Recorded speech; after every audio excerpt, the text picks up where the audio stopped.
এরকম পাতলা করে বিউলির ডাল খেতে চান? তাহলে আর দেরি না করে চলে আসুন আমার পিছু পিছু। কড়াটা চাপিয়ে দিন, গরম করুন আর দিয়ে দিন রেপসির তেল।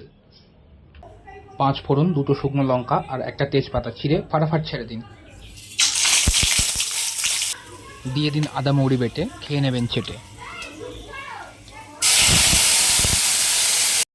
দিয়ে দিন একটু হিংরাজ, একদম গন্ধের গন্ধরাজ। আগে থেকে 4টে সিটি মারা বিউলির ডালটা একদম স্যাঁট করে ছেড়ে দিন। দেখবেন যেন নিজে স্লিপ না খেয়ে পড়ে যান।